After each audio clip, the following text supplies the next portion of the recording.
అదే RTV app వార్తల్ని క్షణాల్లో చదివే అవకాశం ఉంటుంది. ఒక న్యూస్ పేపర్, ఒక టెలివిజన్ ఛానల్ మీ చేతుల్లో ఎప్పుడూ ఉంటాయి. మొన్నటి వరకు శాసనసభ్యులుగా నాగిరెడ్డి గారు ఉన్నారు, స్టిల్ ఆయన కంటిన్యూ అవుతున్నారు. నిన్నటి వరకు సమన్వయకర్తగా సోదరు చందు ఉన్నాడు. సో ఎవరు ఉన్నా సరే, ఏదున్నా వారు ఒక్కసారిగా తీసుకున్నటువంటి నిర్ణయాన్ని కొంత బాధపడి ఉండొచ్చు, లేదా మళ్ళీ తిరిగి అవకాశం వస్తుందేమో అని చెప్పి ఆశించినటువంటి శాసనసభ్యులు ఉండొచ్చు. సో వీటన్నిటి మధ్యలో ఒక నిర్ణయాన్ని పార్టీ తీసుకున్నప్పుడు సహజంగా కొంత షాక్ అనేటువంటిది ఉంటుంది. నిన్నటి వరకు వారితో ఉండి సడన్గా అమర్ గారికి ప్రకటించారు కాబట్టి మనం ఇక్కడి నుంచి అక్కడికి వెళ్ళిపో ఎండ్ ఆఫ్ ద డే ఒక రోజు 2 రోజుల్లో ఏదైనా ఆలస్యం అవుతుంది తప్ప అందరం కూడా కుటుంబ సభ్యులం, అందరం కలిసికట్టే పనిచేస్తాం. గతంలో మా తండ్రి గారు పోటీ చేసినప్పుడు నా గురుమూర్తి రెడ్డి గారు కానీ, నాగిరెడ్డి గారు కానీ, దయాల్ రెడ్డి గారు కానీ, ఉరుకుటప్పారావు గారు కానీ వీళ్ళందరూ కలిసికట్టే పనిచేశారు. అలాగే మనం నాగిరెడ్డి గారు పోటీ చేసినప్పుడు మేము పనిచేసాం, ఉరుకుటప్పారావు గారు పనిచేశారు, అందరూ పనిచేశారు. ఇప్పుడు మళ్ళీ నేను పోటీ చేసినప్పుడు అందరూ సహకరించాలి కదా. ఇది పార్టీలో ఉన్నటువంటి విధానం, ఒక కుటుంబపరమైనటువంటి ఒక నిర్ణయం కూడా. కానీ వారికి ఏ రకమైనటువంటి భవిష్యత్తు ఉంటుంది అనేటువంటిది స్పష్టంగా ముఖ్యమంత్రి గారు వారికి చెప్పడం జరిగింది. తప్పకుండా వారికి మంచి చేస్తారనేటువంటి నమ్మకం వారికి ఉంది. రానటువంటి కాలంలో కూడా 2026 తర్వాత మరో రెండు నియోజకవర్గాలుగా అవతరించేటువంటి పరిస్థితులు కూడా ఉన్నాయి. గాజువాక ఏవైతే గత ప్రభుత్వాలు లేదా మొట్టమొదటిసారిగా గంగవరం నిర్మాణం జరిగేటటువంటి క్రమంలో చేసినటువంటి కొన్ని ఒప్పందాలు, కొన్ని ప్రతి సంవత్సరం లేదా ప్రతి 2 ఏళ్ళకు 3 ఏళ్ళకు ఒకసారి ప్రతి అంశం కూడా బయటకు వచ్చి ఇబ్బంది పడేటువంటి పరిస్థితి ఇటు ప్రభుత్వం కానీ, అక్కడ ఉన్నటువంటి ప్రజలు కానీ, కార్మికులు కానీ పడుతున్నారనేటువంటి దాంట్లో ఏ రకమైనటువంటి సందేహం లేదు. పూర్తి స్థాయిలో ఎవరికి ఏ రకమైనటువంటి ఉపాధి పరమైనటువంటి ఇబ్బందులు లేకుండా, నివాసానికి కూడా ఏ రకమైనటువంటి ఇబ్బందులు లేకుండా ఏ నిర్ణయం తీసుకుంటే బాగుంటుంది అనేటువంటి దాని మీద ప్రభుత్వం డెఫినెట్గా చర్చ చేస్తాం.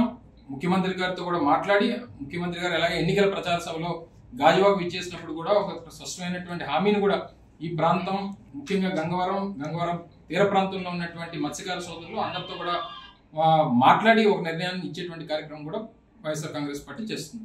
ఏ రోజైతే కేంద్ర ప్రభుత్వం భారతీయ జనతా పార్టీ నిర్ణయం తీసుకున్నటువంటి సందర్భం నుంచి మొట్టమొదటిసారిగా రోడ్డు మీదకి వచ్చినటువంటిది వైఎస్ఆర్ కాంగ్రెస్ పార్టీ.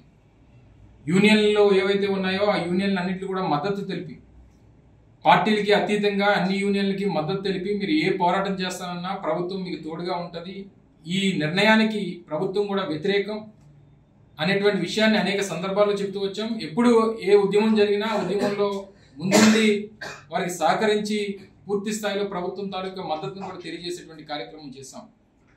కేవలం ఎన్నికల దృష్ట్యా లేదా రాజకీయాల దృష్ట్యా వైఎస్ఆర్ కాంగ్రెస్ పార్టీ మీద ఈ తప్పంతా కూడా నెట్టాలనేటువంటి ప్రయత్నం ఈ రాష్ట్రంలో ఉన్నటువంటి ప్రతిపక్ష పార్టీలు చేశాయి. మేము మొదటి నుంచి చెప్తా ఉన్నాం, భారతీయ జనతా పార్టీకి రాష్ట్రంలో ఉన్నటువంటి వైఎస్ఆర్ కాంగ్రెస్ పార్టీకి మధ్య ఉన్నటువంటిది కేంద్ర ప్రభుత్వానికి రాష్ట్ర ప్రభుత్వానికి ఉన్నటువంటి సంబంధాలే తప్ప భారతీయ జనతా పార్టీకి వైఎస్ఆర్ కాంగ్రెస్ పార్టీకి సంబంధాలు లేవు అనేటువంటి విషయాన్ని మొదటి నుంచి చెప్తూ వచ్చాం. దాంట్లో భాగంగానే ముందు నుంచి చెప్పాం, దీనికి వెనకాతల తెరచాటు దొంగలు చాలా మంది ఉన్నారు, వారు కేవలం మన మీద సవత్తల్లి ప్రేమ చూపించేటువంటి ప్రయత్నం మాత్రమే చేస్తూ ఉన్నారు, వారితో పొత్తుల్లో ఉన్నటువంటి రాజకీయ పార్టీలు మన మీద మొసలగన్నీరు కారుస్తూ ఉన్నారు, వారందరూ కూడా వారి అందరి బండారం బయటపడుతుందని చెప్పి మొదటి నుంచి చెప్తూ వచ్చాం.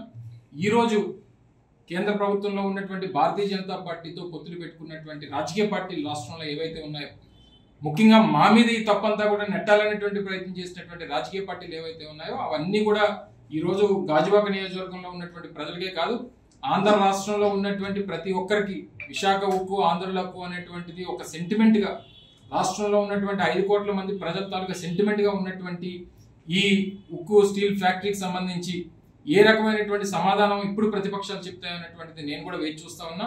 మా స్టాండ్లో అయితే ఏ రోజు వ్యత్యాసం ఉండదు. స్టీల్ ప్లాంట్ ప్రైవేటీకరణకి వైఎస్ఆర్ కాంగ్రెస్ పార్టీ వ్యతిరేకం, దానికి కట్టుబడి ఉన్నాం, కార్మికులకి అండగా నిలబడతాం. ఆ రకమైనటువంటి ఏ నిర్ణయం చేసుకున్నా దానికి అడ్డుపడేటువంటి కార్యక్రమం కూడా వైఎస్ఆర్ కాంగ్రెస్ పార్టీ చేస్తుంది. దీని మీద మొసలు కన్నీరు కాల్చినటువంటి రాష్ట్రంలో ఉన్నటువంటి ప్రాంతీయ పార్టీలు కానీ, లేదా ఇప్పుడు మళ్ళీ ఓటాడడానికి వస్తున్నటువంటి కలిసి వస్తున్నటువంటి 3 రాజకీయ పార్టీలు కానీ ఏం సమాధానం గాజువాక ప్రజలకు చెప్తారనేటువంటిది వారి సమాధానం కోసం వేచి చూస్తా ఉన్నాం. మరిన్ని వీడియోస్ కోసం ఛానల్ ని సబ్స్క్రైబ్ చేయండి, లేటెస్ట్ అప్డేట్స్ కోసం వాట్సాప్ ఛానల్ ని ఫాలో చేయండి, అండ్ లింక్ డిస్క్రిప్షన్ లో ఉంది.